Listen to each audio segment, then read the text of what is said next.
The Curbsiders are now partnering with VCU Health Continuing Education to offer CE credits for physicians and other healthcare professionals. Check out curbsiders.vcuhealth.org for more information. And please join us this Tuesday, May 12th, 2020 at 8:30 p.m. Eastern Time live on Twitter and Periscope. We will be streaming a COVID Cakes Journal Club featuring our resident epidemiologist, Dr. Rahul Ganatra. You can interact with him and the hosts, ask us your questions. It's going to be a ton of fun. We hope to see you there. The Curbsiders podcast is for entertainment, education, and information purposes only, and the topics discussed should not be used solely to diagnose, treat, cure, or prevent any diseases or conditions. Furthermore, the views and statements expressed on this podcast are solely those of the host and should not be interpreted to reflect official policy or position of any entity, aside from possibly Cash Like Memorial Hospital and its affiliate outreach programs, if indeed there are any. In fact, there are none. Pretty much, we aren't responsible if you screw up. You should always do your own homework and let us know when we're wrong.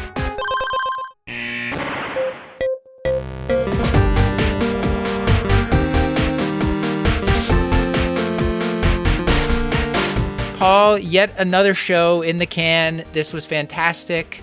With us tonight, Stuart is not here, but with us is the great Hannah R. Abrams. Hi, Hannah. How are you? Oh, I'm doing great. How are you doing? Good. By the time this comes out, you might even be Dr. Hannah R. Abrams.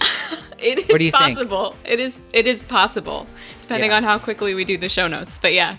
Okay. So we are going to talk about fatigue on this episode with Dr. Nina Mingioni. But Paul, tell people, what do we do on this show in general? What do we do on the Curbsiders?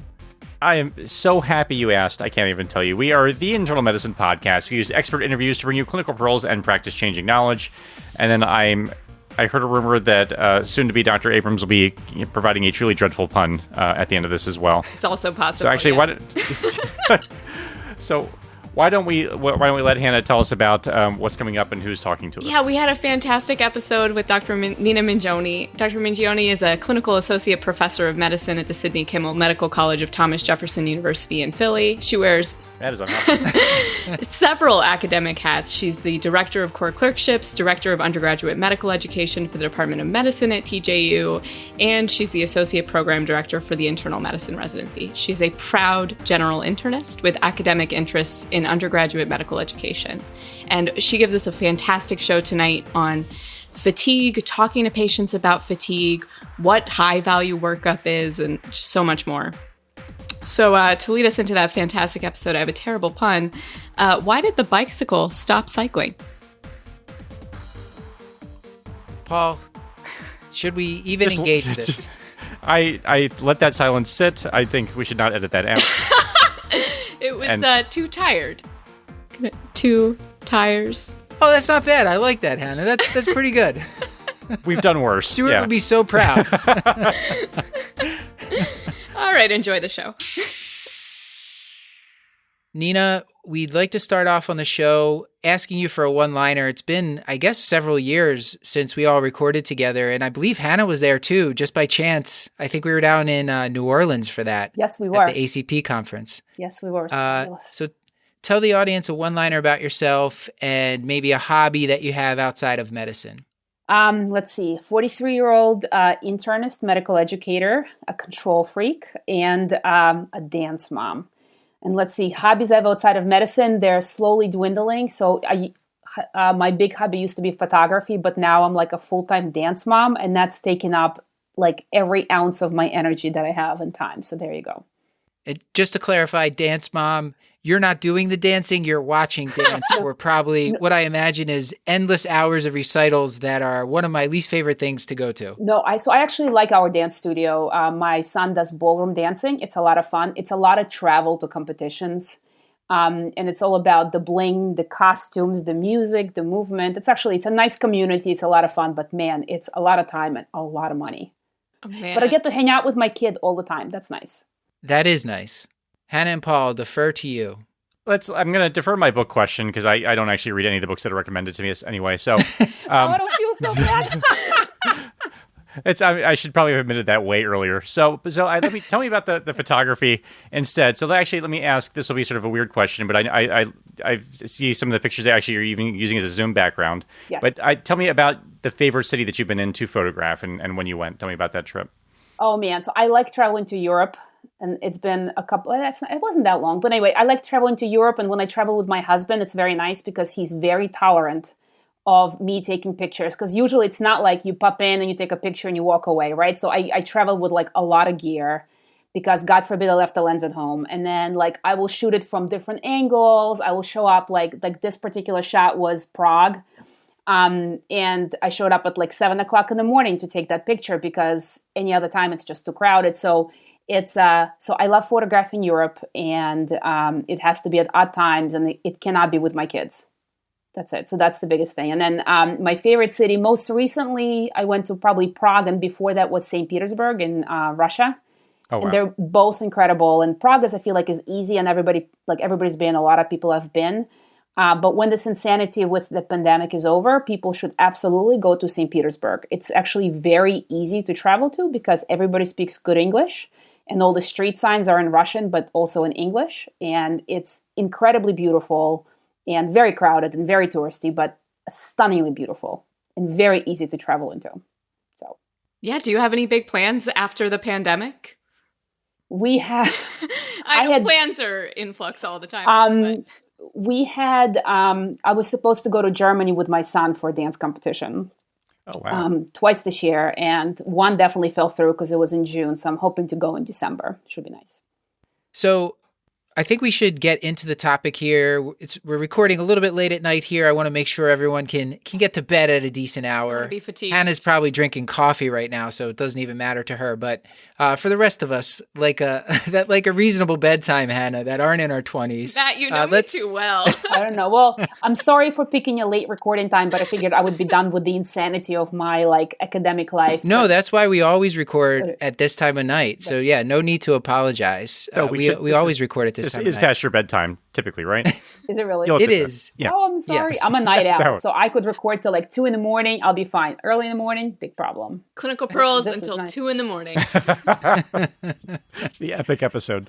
It gets better. Let's take a case from Cashlack Memorial, and I'll let Hannah do the honors. Absolutely. So Miss Tyrod is a 43-year-old woman who presents to your office for routine care. You ask her what brings her in today, and she just says, "Doc, I feel run down all the time." I think we just need to take screen captures of Paul's face when you read the punny names. Tyrod is probably the best one we've ever done. Like I really, it's I miss it's pretty solid. Systolic and Diana Stolic, but I'll never live down that shame. But Tyrod's not bad. It's not bad. It took me a little bit of time to figure out what that meant when I saw it in the script. But I appreciated the pun. Well, I couldn't anyway. So how do you start when you're talking to a patient with fatigue without any kind of localizing symptoms? And how do you think about classifying it? So I guess before I even start that, I feel like when I was a younger or sort of more of a brand new attending, when people would tell me they were fatigued, it would ruin my day almost as much as dizziness does, right? Yep. But they're dizzy, you're oh, mentally. Fatigue, the same thing. You're oh man. So that stopped, I have to say. So once I worked out a good mental framework for how to approach fatigue, it's actually not that painful, and there is a systematic approach to these things. So the first thing that I would, I guess, say is that patients use the word fatigue in a very colloquial way, and it means different things to different people. And it's very important for me when I start to figure out what the cause of the problem is to try to figure out exactly what they mean when they say I'm fatigued or I'm tired, that it means very different things to different people, and bring them back to the basics and start by asking very open-ended questions to figure out exactly what their symptoms are, because that's going to pretty heavily guide how I'm going to go ahead and ask for history afterwards. Can I this is a quote this is an old episode, number 40, and Hannah pointed out that this was a good one to kind of review before doing this talk. And Dr. Michael McDermott is an endocrinologist we spoke to about fatigue, and his definition that he gave me, I have it quoted here, was a multifactorial symptom that requires a multifactorial approach and patience and time, which I thought was pretty well summing things up, and why the patience and time part are probably why you have that heart sink when you see 5 patients on your schedule complaining of fatigue. Exactly. All right. So Ms. Rudd comes in. She's feeling fatigued. You brace yourself. You feel great because you're a good doctor and you already have your mental framework. I, on the other hand, would feel immediately defeated. But talk to us a little bit about the chronicity. So how important is it when you're sort of talking about how long it's been going on? So other than sort of getting the patient to even clarify what they mean and the symptoms, actually maybe a better question is what other characteristics are important to you to find out about when someone says they have fatigue? So usually the two things that I ask is one, like, what does that mean to you? Or tell me exactly what you feel. Describe your symptoms to me rather than giving me the sort of the sound bites, from Google. And then the second thing, how long it's been going on. And I find, there's no strict definitions of fatigue. Like a lot of things in medicine have low back pain, acute less than 6 weeks, Right. And I even those, I find somewhat useful, but I think mostly they're rooted in clinical studies that have been done that has to do with diagnosis. And I think with fatigue, a lot of that is the same. In my head, I basically only care is that do they have some sort of an acute illness with very recent onset of fatigue, or is that something that's been going on subacute or chronically? Because if there's clearly a new identifiable ailment with fatigue, that's a very different differential diagnosis. And that's really not what we're focusing on today, because the vast majority of your patients will know that I have, fever and facial pain and fatigue, that they'll figure it's related to whatever infection they have, right? It's the chronic fatigue or subacute fatigue that mainly will land them in your office without, with them seeking help for that specific symptom. So usually in my head, I will split off the acute folks with an acute illness, which usually have a lot of other symptoms going on that can, that you can sort of hang your differential on, as opposed to the chronic and subacute people that may or may not have other symptoms. It might be useful at this time to just kind of break it down. What are the big things that you think about? And then, because when I think about taking a history, I usually have a differential in mind, and I'm asking the questions to kind of push me towards one way or another within that differential. So what are the main things on your differential for someone that's coming in with fatigue that's not so acute and it's a little bit more vague? So I think the big things to rule out, because they're actually diagnosable, and I'm going to back up and say that a lot of times when people have fatigue, it is difficult to find what the problem is, but you do have to go through the mental exercise of working through that list to identify things that are fixable and try to fix them, right? And then if you wind up with some things that you cannot diagnose, c'est la vie, but at least you've done your best to try, right? So the common things that you will see are anemia, especially in women. As I mentioned before, I see a lot of women in my practice. So anemia, especially in young women, is something that we do see fairly commonly. Depression is super common. Thyroid disease is relatively common. I put cardiopulmonary disease on that list as sort of a broad bucket for a lot of the cardiopulmonary diseases that have fatigue as one of the many symptoms that will be associated with the underlying problems. But it's rare. Fatigue is rarely the only thing that they will have. Sleep apnea is incredibly common, and we'll talk about that. And then not to be underestimated is medication and supplement side effects, which again are also very, very common and require a specific trip down that lane, and will frequently not just happen upon your, on your list unless you specifically go looking. So with that in mind, what I usually do, in my head, I usually know that when people say fatigue, usually their symptoms fall into one of the buckets, right? So it's usually they're very sleepy, or maybe they have dyspnea and exertion, maybe they have weakness or lack of energy, maybe it's decreased exercise tolerance or feeling down. Those are the big buckets where people sort of use those types of feelings to describe, to describe when they say fatigue, that's what they mean. So I usually will try to ask around in an open-ended way until I can get them into closer to some of these buckets to narrow down my line of questioning. Yeah, I feel like it's also helpful to, in general, just get a sense of how well is this person taking care of themselves and sleeping? Are they doing any sort of activity? Those sort of things. Sometimes it's just it's just obvious that this person has almost no shot of feeling energetic the way that they're taking care of themselves. Right. So the second, once I'm done asking the very broad questions, I usually do walk them through their day. So I find that to me is the most helpful thing to try to figure out where to even start this workup.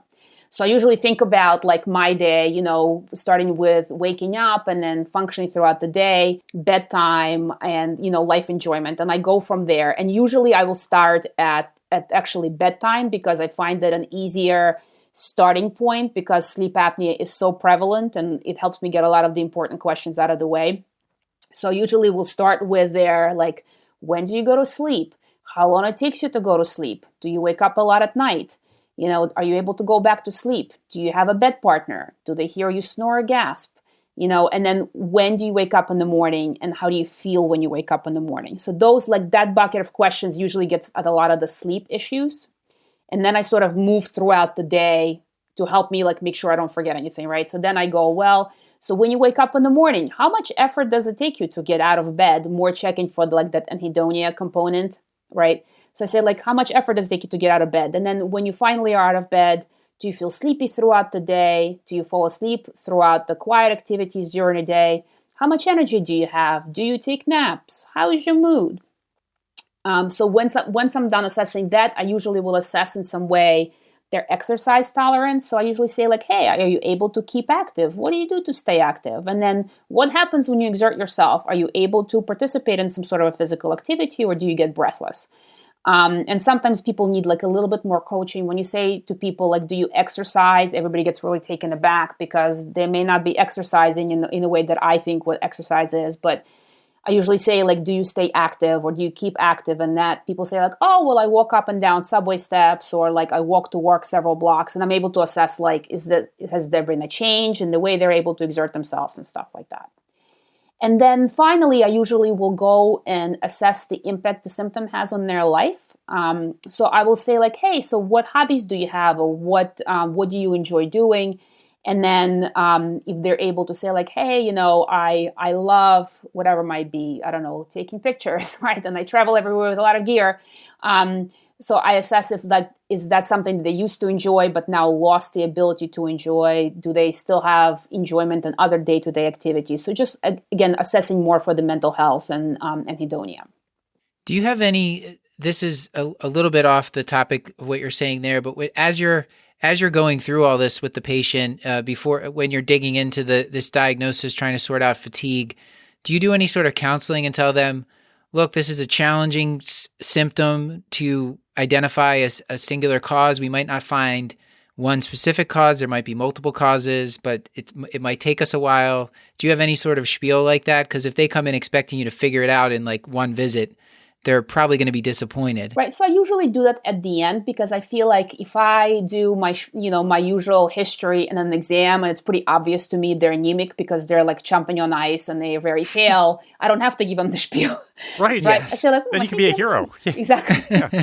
I do say to them that I say that fatigue is a symptom that sometimes is very difficult to diagnose what the underlying problem is and to fix. However, I promise you I will do my best to find what might be the problem and try to help you with this. But it will take several visits.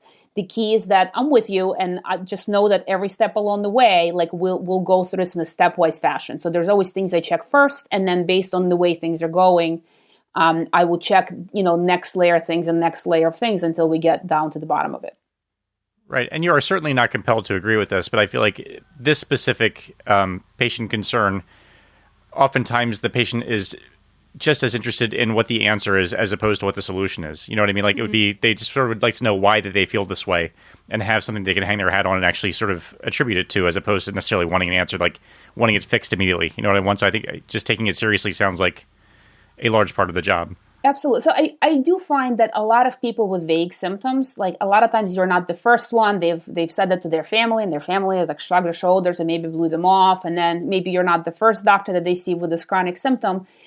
I find that having a relationship with the patient is so important. As a primary care doc, like I don't take it for granted, but I'm always surprised how much extra like street cred I have because I have a relationship with the patient, because they know I don't blow them off, and because they know that I trust them and they trust me, and they know that I won't just abandon them just because I can't figure something out. So we'll talk about it later, but I find that telling like them knowing that I will clinically follow them, and I will always get back to them and say like, hey, we found X or we didn't find Y. The next step is X. So just having that relationship and them knowing that you will not abandon them just because you can't easily find the cause goes a really long way. Should we move to exam, or is there anything else on the history that you key in on? So I usually, once I'm done with my sort of assessment of the day, I do a check, like just a review of systems. Like if they tell me that they're having exercise intolerance, I will sort of go down more the cardiovascular route and ask them, chest pain, shortness of breath, whatever it might be. But if they don't disclose that, the common review of systems that I will check that people won't commonly disclose to me is weight changes, weight loss or weight gain, whether they have any sort of abnormal bleeding or pica. Pica is a weird one. I do find it relatively commonly in my patient population with anemia, and it's not very sensitive whatsoever, but it is, this got some specificity to it. But if you find it, people are always surprised because they may not feel comfortable disclosing that they're like buying bags of ice every day or eating starch or something like that. So you have to ask very specifically about those things. I do very deliberately ask about dyspnea, edema, and any bowel changes. So that's like my big 5 that I ask. Got it. So weight changes, pica. Bleeding and pica, I sort of lump them together. Dyspnea, edema, and bowel changes. Awesome. Going from there, you were mentioning the exam earlier. What kind of exam maneuvers do you make sure to do for these patients? So exam, again, without very specific symptoms, exam will not be helpful. Nonetheless, I will do an exam and look for very, very specific things. So obviously I look at vital signs and blood pressure, heart rate may be helpful if they're hypothyroid and maybe bradycardic. I do look at conjunctiva. We'll talk about it with anemia, but I do find it's not sensitive. But if you do find it, there's a high likelihood ratio for diagnosing anemia. So that's kind of nice. I do like to look at people's oropharynx, specifically keeping the Malampati score in mind. And I look at people's necks and thyroids and all this other stuff, just basic cardiovascular exam, basic abdominal exam, like nothing fancy. And I do very, very basic strength testing, especially if they complain of like fatigue that might be more of a weakness flavor. Just doesn't have to be anything fancy, but basically like very large muscle testing, like hip flexion and, just resisting arms or something like that. Very, very basic, because if they have it, you'll see it. And if they don't, they just don't. And they mostly won't, by the way. What are the common medications that are culprits here? And looking through your slides, it looks like there's the common medications that cause this are very common medications in general, which is a problem. Yeah. So, I think everybody thinks about like NARCs, muscle relaxants. I think in the world of muscle relaxants, there's a lot of them. I feel like, at least in Philadelphia, we mostly use cyclobenzaprine, but there's a whole bunch of others that people may not be as familiar with and just tend to overlook them. But I've had a lot of patients with a lot of fatigue from muscle relaxants that are not commonly on our list of, fatigue-causing agents. How's that? Sedative hypnotics, not that we love to use them, but people are on them. They can cause fatigue well into the day, the next day, depending on the clearance. So I'm usually pretty careful with those. Benzos, obviously. Gabapentin and pregabalin are very common culprits. I feel like we use them a lot and we go up on a dose pretty quickly. And if you're not careful, like people will, like when I was younger, I definitely did all these egregious things that I like to think I don't do anymore as a physician. But starting on doses that are like too high and too fast is a common culprit. Yep. Venlafaxine out of the antidepressant categories causes specifically a lot of fatigue, even though I like it for a lot of different reasons, and I do use venlafaxine. That's a big one. TCAs I still use TCAs for some of the neuropathic pain, not as a first-line agent, but it's got its place. But again, it can cause fatigue well into the next day. So those are the easy ones. The harder ones are beta blockers that I feel like people don't think about, but there clearly is a subset of patients that are very sensitive to beta blockers. And I think about one of my patients was this like big, very tall, 300-pound guy and wound up on 25 milligrams of metoprolol XL, like extended release, and just like could not even stand up vertically. And it was clearly just 25 milligrams of metoprolol.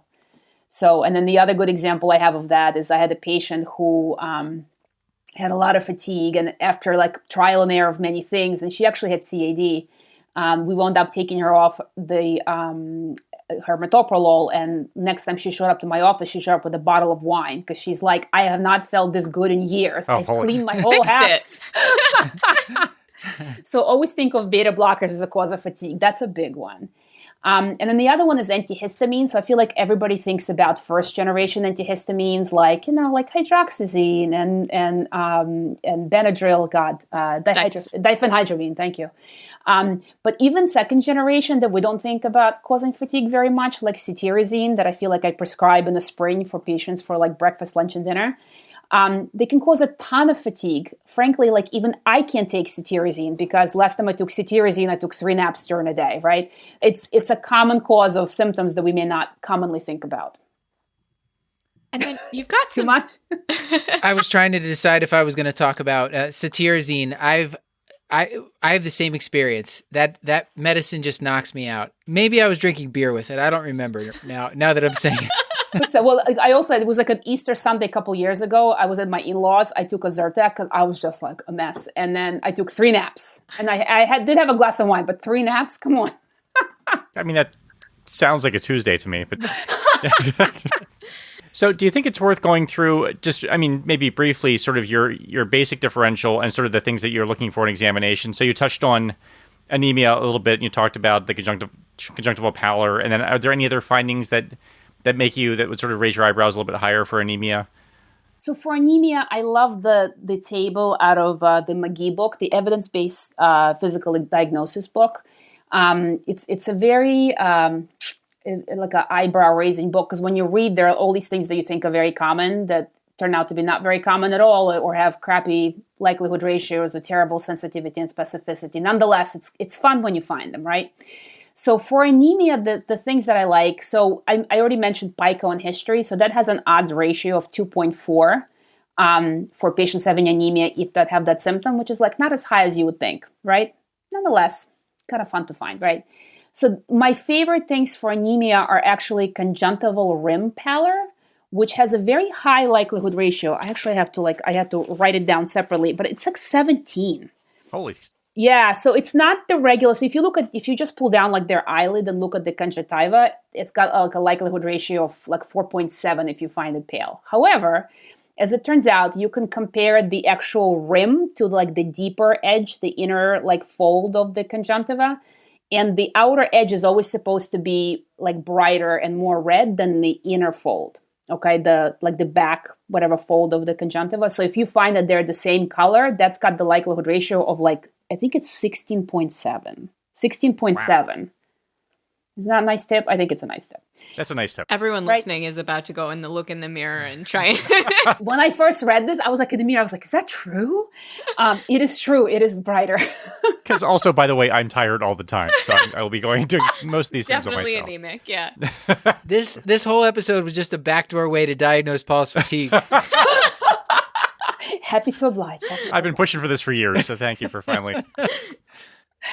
So then the other like interesting one is palmar crease pallor. So if you look at your palms, the lines on your palms, like they are supposed to be a little bit darker than the rest of your palms. And if they look pale, that's got the likelihood ratio of like 8 for anemia. Pretty good. So those are like pretty good likelihood ratios, right? So it doesn't cost you anything. It's pretty easy to do. And I can remember those, so it's nice. Of course, like all of these things have terrible sensitivities. Sure. So don't be disappointed if you don't find them. But if you do, it's kind of cool, right? So. Right, and the patients will think you're a wizard, which is always kind of gratifying. And the med students, yeah. Oh, sure, and the students. Yeah, Reza Manesh told a story on Clinical Problem Solvers on one of their episodes that like some attending had looked at the creases and was like, this patient's hemoglobin is going to be less than 6. And it was. So I'm able to tell you, if you see people who are very anemic, if you look at their conjunctiva, they're white. I mean, it's unbelievable. So if you deliberately look, you will find this stuff. And you can tell to the patient, I mean, patients get very impressed because you can predict their hemoglobin. I'm sure it's got terrible sensitivity and specificity, but it does look really cool when you do it. So what about, I imagine depression, you're doing PHQ-2 or PHQ-9? Is there anything else? I like PHQ-9s. So in my practice, PHQ-2s get done before I go into the room, and it gets recorded with the vital signs, which is very nice. But I do find that it's supposedly pretty sensitive, but I do find that if I have somebody who has fatigue and I think they might have depression, regardless of their PHQ-2 score, I will specifically administer PHQ-9. Fair enough, because it's quick and easy, doesn't cost anything. And we literally have stacks of PHQ-9s in every exam room. And I usually give it to them and I walk out of the room because I want them to think about it without me like glaring at them, and I don't want them rushing. So I'll usually give them like 5 minutes, go out, like check my tasks, return a phone call, and come back into the room after they're done filling it out. So I do find that it works better without me breathing down their neck. So that's that. I do find that, so when I go through my physical exam, I usually do head to toe, which I'm sure many do. So the other big one that I always think about is sleep apnea, just because it's so prevalent. And I love looking at people's oropharynxes because I'm like Malampati 3, Malampati 4, like I learned from my anesthesia colleagues. But even that has like likelihood ratio for severe sleep apnea is like 1.7, which is pretty terrible, right? Yeah. So, but it is kind of cool when you say like, well, your like palate's writing so low. But I do think about sleep apnea, and it's not just in patients with obesity, but there is a subset of patients with very small chins for some reason. And they will also have sleep apnea just because of like the interesting facial mechanics. So they may be very slender, but if they have a small chin, they might get sleep apnea. Retrognathia, is that what that is? Yeah. And Great I find word. that a lot of again, I don't have a ton of male patients in my practice these days, but I do find just for some reason that a lot of my men who have sleep apnea and smoke because of the small chins, a lot of them will have facial hair. Because I think it's just visually like enlarges their chin. I don't know why. It's just like a weird thing that I've noticed. Right. Just to get the illusion of chin, because I've been there. Unfortunately, I had to shave for COVID, but I hear you. Let's move on. The lab workup here. I know this is. Should we just shotgun the labs, ANAs for everybody? Can you tell us your approach? So I should mention that there's like no recent papers about what is considered good blood work for anemia. There's no guidelines, right? It's all, your experience and trying to extrapolate things from available data. So there's two papers. One came out in 1989 and one came out in 1990, which seems like 100 years ago, but it was like 30, right? And the one that came out in 1990 said that physical diagnosis gave answers 2% of the time and blood work 5% of the time as in terms of like cause of fatigue, which is horrific. And I think in my practice, it's probably higher than that, to be honest with you. I think medicine was different in 1990. I don't think sleep apnea was a thing like it is now. And the other paper said that the lab abnormalities they found on patients with fatigue usually were not the cause of the fatigue that was ultimately diagnosed. So with all that said, I do usually check some very basic labs on my patients with fatigue. So I usually do a CBC because I do find that anemia is reasonably common, that it's worth checking for. That's one. I do check a BMP. And here I will say that I think there's a lot of institutional differences between ordering a Chem7 and a BMP, which is Chem7 plus a calcium. I do tend to order a BMP. And part of it is when I was like an intern and a resident, that's what we ordered. We didn't have a 7-panel, we had an 8-panel. But I like the BMP with the calcium because as a primary care doc, and I don't know the incidence of hyperparathyroidism, but man, it is common. So we find a lot of Paul's nodding. So we find a lot of hypercalcemia in patients, and it frequently is relatively mild. It's not like, 15 when you send them to the hospital. But I found a lot of, calcium of 11, 11.5, where you start worrying about primary hyperpara or side effects of meds or something that will, they do feel better once you stop their, their offending agents or whatever, or diagnose, or make them better. So I do specifically check it with calcium. I do check LFTs because liver issues are common, but also because I think it's nice to see that albumin there. And I don't know the sensitivity and specificity about low albumins with chronic disease, but it's a nice marker to have because if you do find low albumin, I guess it's pretty specific for chronic illness. And then finally, a TSH. I think you'd probably be thrown out of medicine if you didn't check a TSH on a fatigue patient, although it is frequently normal, I will be the first one to admit. So that's my basic 4 things that I pretty much check on my fatigue patients because I don't want to miss the big stuff.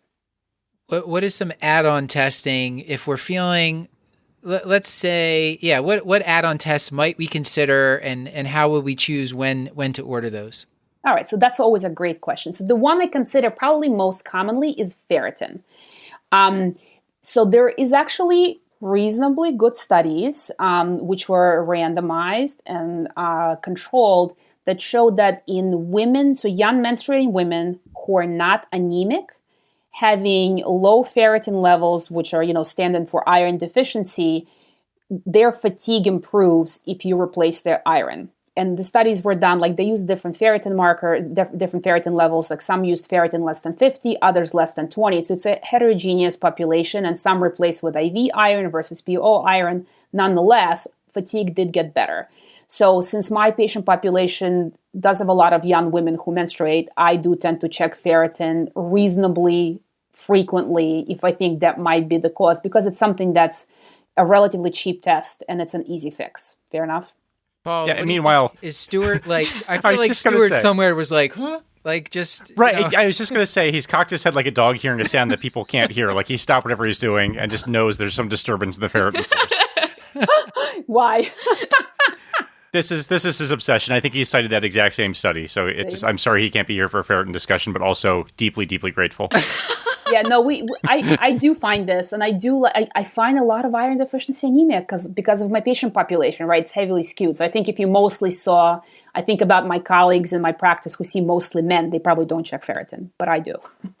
Yeah, a past guest, Dr. Michael Auerbach, he mentioned that when young women with iron deficiency anemia come in and they get IV iron, 1,000 milligrams, they immediately feel better even before the anemia is fixed. So it's something about the iron repletion that helps them.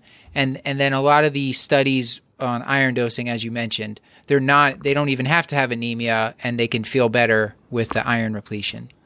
So in practice, 100% agree. So I send a lot of people for IV iron, and I've listened to that episode. I couldn't remember his name, but I listened to the iron episode, and I was like, yes, IV iron rules. I don't give IV iron in my office. I send to hematology for that, but I have very low threshold to do that. I will try PO, usually repletion first, but like nobody tolerates a dose high enough that you need to truly replace. So we've gone on the iron tangent. Oh, Paul, you were going to speak. I'll let you take it over. No, I was just because I don't know. I've never known how to feel about checking for vitamin D, and then also B12. I feel like B12 is a little bit like prayer because it's not going to hurt and it might actually help. Right. But like D, I don't even know what we're doing. So help me out with those. I could talk about it. So I actually sat down and I try to think about like all the things that my patients usually will request, the things that come up frequently, because you'll also get referrals back from specialists. They're like, she has fatigue. Can you please check her vitamin D? And you're like, no, I really don't want to do that.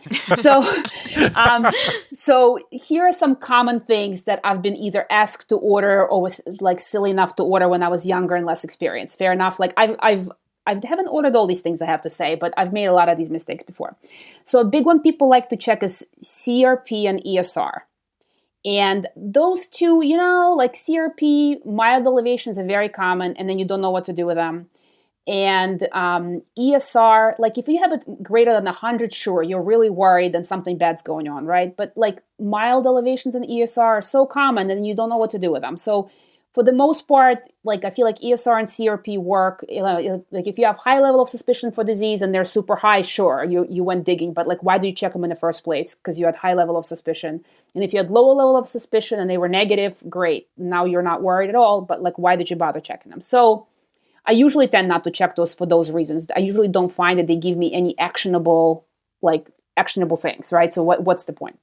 So vitamin D is an interesting one. What can I say? Like lack of evidence. So there's studies for, there's studies against, there's studies of women with chronic fatigue syndrome that showed no increased prevalence of vitamin D deficiency. There's studies in fibromyalgia that showed, with a lot of fatigue, that shows yes, increase. So there's a lot of really muddy studies.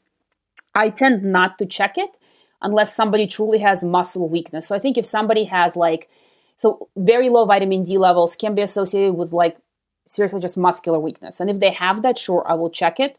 Or if they have a reason to have vitamin D deficiency, right? So if they have either some sort of a malabsorptive syndrome, like a lot of my patients will have had gastric bypass or something. So like if they're more likely to malabsorb, I tend to check it if I think there's a high enough level of suspicion. With that said, if I find a low vitamin D level, I almost never think that is the cause of their fatigue.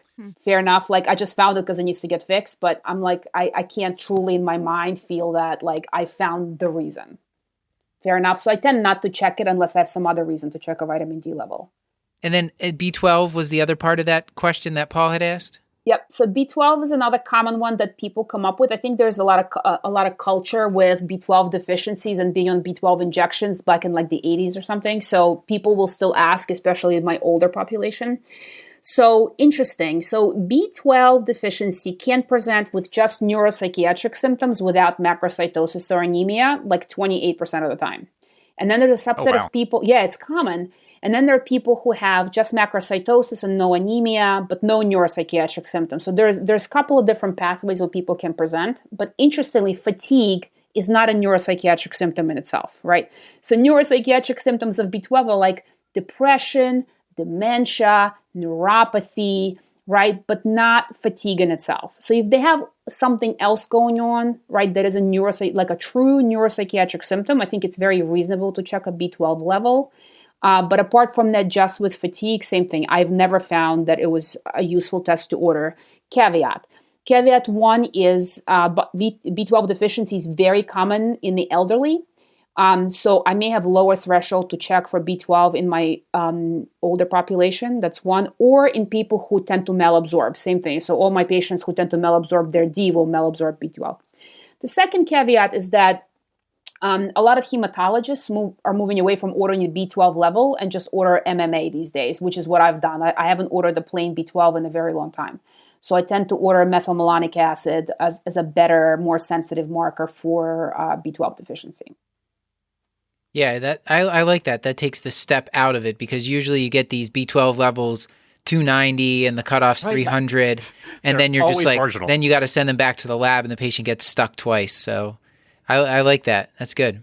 So I like that one. So the other one that commonly gets requested is T3 and T4 testing. So remind you, TSH is something I will check very frequently. But if the TSH is normal, there is like no value at all for checking free T3 and free T4. So like total T3 and T4 can go up and down depending on what else is going on. There's a lot of things, as we know, affects the TFTs, but free T3, T4 are pretty stable. But if TSH is normal and you're going to start checking free T3, T4, basically you're looking for central hypothyroidism, right? That's the only condition that will cause a normal TSH and like a low T4, right? So central hypothyroidism is 1,000 times less common than, run-of-the-mill other hypothyroidism. So it's incredibly rare, and to go digging for it is very, very low yield. So in my entire career, I've seen one single patient with central hypothyroidism, and I have to say, like, he had other symptoms, basically of hypopit, pan-hypopit, that ultimately helped us diagnose him. And from our recent thyroid episode, we talked about like traumatic brain injury or pituitary surgeries or history of pituitary tumors, things like that. But it, like you said, it's not going to be like the answer, unfortunately. I wish it was, but it just isn't, right? So then the other common ones that come up are EBV titers, right? And I don't know if you guys have had patients request these, but so I think it's like remnants of the old thinking for chronic fatigue syndrome or something. And people who've had acute EBV, they definitely can have this very prolonged like fatigue. I think up to like 13 or 50% of patients will get prolonged fatigue after an acute episode of infectious mononucleosis, right? But unless you've had that acute episode of mononucleosis, you can't ascribe the prolonged fatigue without the initial acute illness to EBV. So I tend not to order it because it's just not it. Again, I've never had a patient where it gave me like a useful outcome or something that I can like put my finger on and fix. Fair enough. So the other common one is rheumatologic testing. So severe fatigue for sure is a common comorbid condition, maybe not a comorbid symptom, I should say, with rheumatological disease. Really, really common. With that said, to diagnose rheumatological disease, there is a syndrome, right, of very specific things, rash, joint pain, whatever it might be.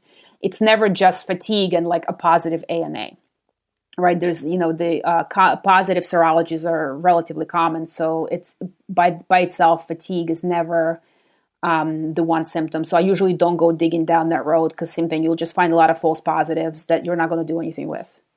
And yeah, and to tie this to other shows as well, like when we did a show on lupus, and the screening for lupus, like if the CBC and the urinalysis were totally normal, unless there were a lot of symptoms pointing, then the rheumatologist, it was Dr. Jonas, she would not like order this big panel.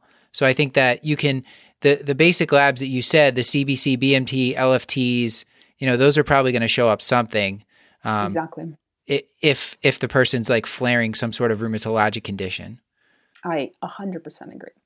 So the other common one these days people like to think about is celiac disease, which for sure is very, very common. It's like 1% of population. And fatigue is a very common finding in people with celiac disease. And it's funny, like if you look at the studies, prevalence is 8 to 100% fatigue. Depending on the study. I like those odds. You like Great. the odds, right? Like 8 to 100% will have fatigue with celiac disease. So again, it's fatigue. It's just really hard to say that fatigue would be the only presenting symptom over chronic condition, right? So sure enough, if like somebody has fatigue and diarrhea, weight loss, unexplained iron deficiency, sure, you could think of celiac, you could check the right? You could check the serologist, but unless those things are happening, it's just not useful. The other interesting thing is that there was a study that looked at whether fatigue improves when people with celiac disease go gluten-free, and it actually doesn't. So I don't even know what to do with that, to be honest with you. Maybe it's because there's still some, things that are malabsorbed that just takes a while to fix. I'm not sure. Paul, and you were telling us in pre-recording that you order Lyme panels on everybody? Yeah. Everyone, consistently. It's actually a part of a greater fatigue panel that does screening, ANAs, Lyme serologies, EB titers, and then a lot of ANA folate where you levels. could just go straight to ANCA and Oh, now you're thinking. That's awful. So Lyme, there's a lot of it's not controversy. There's popular culture out there about chronic Lyme, right? So people. The chronic Lyme disease is this nebulous, ill-defined syndrome of like chronic pain and fatigue and neurocognitive and behavioral symptoms. And it's awful. It's an awful syndrome, but Lyme is not the cause, right? So people who have untreated Lyme disease can definitely develop usually it's one of two big syndromes, right? There's usually either neuroborreliosis, but that's like meningitis or radiculopathy, or mononeuritis multiplex, or some sort of a cranial nerve palsy, usually like 7 or 8. Or they can get Lyme oligoarthritis, which is like usually one joint, sometimes a couple, but usually it's a single joint, usually it's a knee. And usually they have swelling out of proportion to the pain that they experience for the way the knee actually looks. So those are that is tertiary Lyme, right? That's it. So those chronic symptoms are not part of those two syndromes. They're just not. Now, people who have had acute Lyme disease can experience prolonged fatigue, and sometimes for a long time, but they would have had primary acute Lyme disease for them to develop fatigue, right? It's never just fatigue without the primary inciting event. Gotcha. And then serology is very sensitive to diagnose Lyme. So a lot of people who have, chronic Lyme will be tested and will be negative, and then they go to the Lyme doctors and they wind up being diagnosed with chronic Lyme based on some other tests that get done in like these special private labs. So I'm very reluctant with that. But unless I think somebody truly has Lyme disease for fatigue only, I do not check Lyme titers. Because again, even if I find that they have a Lyme titer positive, it's not the cause of their fatigue. I guess it's maybe not even a fair question to ask, but we're internists. We take care of multi-morbid patients. I'm just wondering how often you get a clean answer to the patient's concern. So especially with fatigue, because, I think going through your slides that patients with hypothyroidism or maybe obese patients are more likely to have hypothyroidism, but also more likely to have sleep apnea.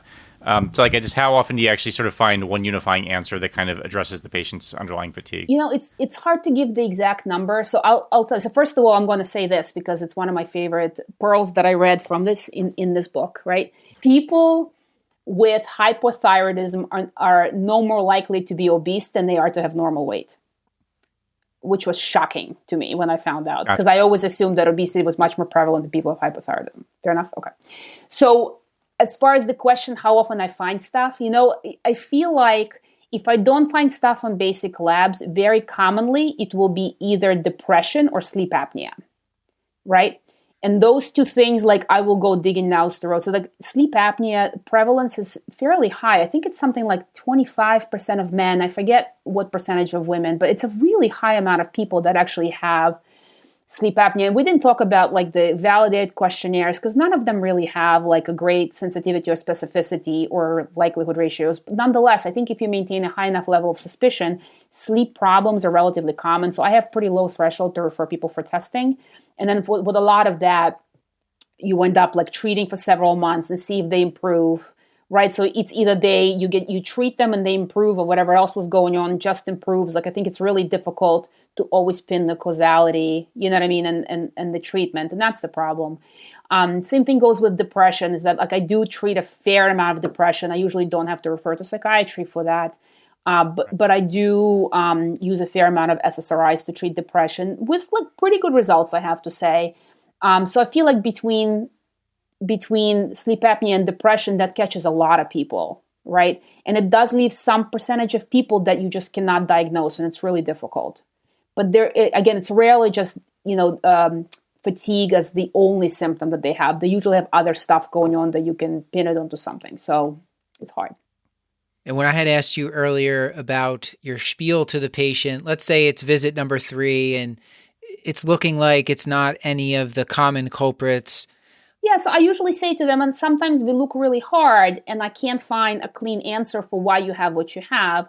I can tell you that you don't have, sleep apnea, depression, you don't have anemia, you don't have thyroid problems, but sometimes you have to have a symptom for a while before maybe something else pops in and helps us make that diagnosis. But the only thing I can offer now is telling you that you don't have.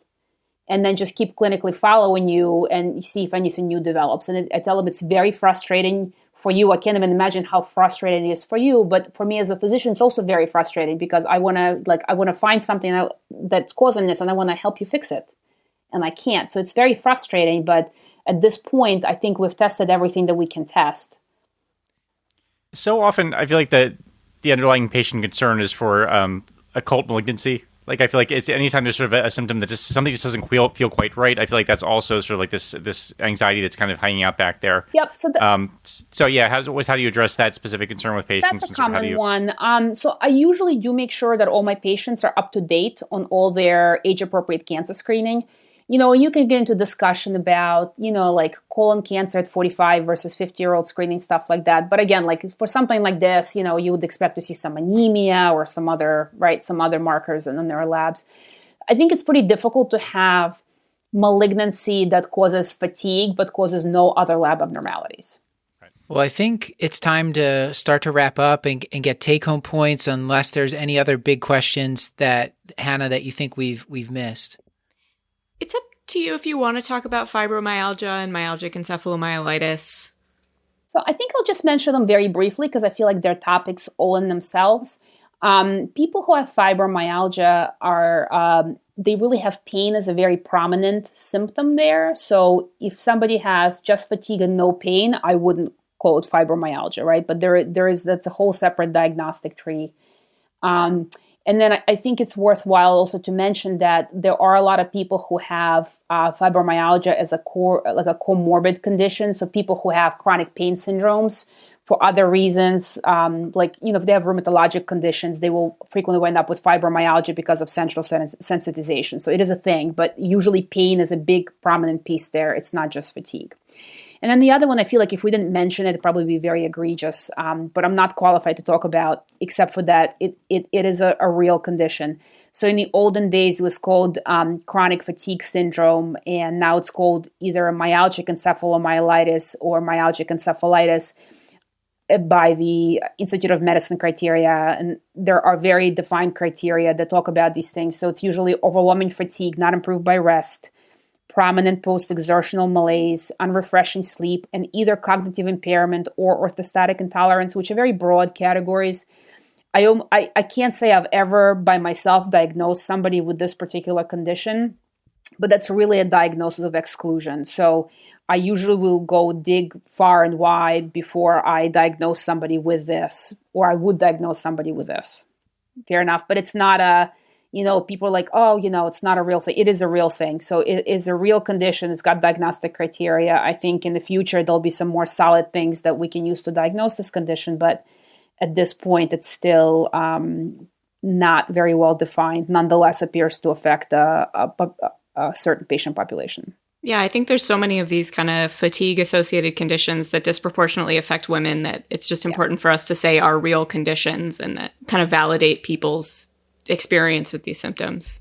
I mean, I think most of those patients is just that I think they need to know that they're not making up symptoms. Like we know that Yes. what they feel is very real, right? Whether or not we can identify a cause or not, I think is a whole separate conversation, right? So I think that's the other thing I always tell patients is that, like, I know what you feel is very real. Just because I couldn't find the cause, 'cause I think a lot of patients really are concerned that when you cannot find the cause, you think they're making stuff up. And I always tell them, like, no, I know what you feel is real. You feel what you feel, but sometimes we cannot find an identifiable cause for what you have. Great. Yeah, even the depression screening, you have to be a little bit careful with, just so it doesn't come off as, like, that's not the thing you lead with necessarily, because it may give the implication that I think this is in your head, which is not what you're actually trying to get at. Yeah. Correct. Well, let's get any favorite take-home points you have, and then we'll let you get to your evening. And thank you so much for all this great teaching tonight. Well, thank you. So I guess my take-home points here is that I think good history is key. Otherwise, you don't even know, like, where to start dealing with fatigue, and you get fatigued yourself by being in the exam room with a patient with fatigue. So the one way to avoid that is getting really good history in a very organized way to really guide your further workup, because you may identify some real things. If you cannot identify any real, like, illness script that you can sort of grab at when you finish talking to a patient or examining the patient, then I would just get very, very basic labs and really try not to get any of the secondary labs that you should only check if there's a specific, high index of suspicion for those particular problems. And then finally, I think that a real key here is close clinical follow-up, so that one patient does not feel abandoned, but also so that if any new symptoms arise that will help you pin this, fatigue one way or the other, you'll be able to do that, and you will be able to be there to identify that new symptom. Anything you'd like to plug before we let you go? No plugs. Okay. I can plug my, I'm not going to go there. No. Okay. All right. Thank you so much. Thank you for having me. This is going to be an awesome episode. I hope so. I don't know. Listening to you guys talk, and I was like, this is going to be one I'm going to be proud of. So thank you for coming. Oh, thank you for having me. I actually have to, my residency program asked me to give this lecture because they always have residents asking about fatigue. So I was like, great, I already have the slides. Yeah. Oh. I'll try not to bore the residents. Yeah, I think this will be really helpful. I'm sure Hannah will make some wonderful graphic to go along with it, and we'll put this out sometime in the next month here. That sounds great. Thank you guys for having me. It's a real honor. You're welcome. Oh, Nina, it's so great to see you again. Yeah. Bye, Nina. Bye. See you. Thank you.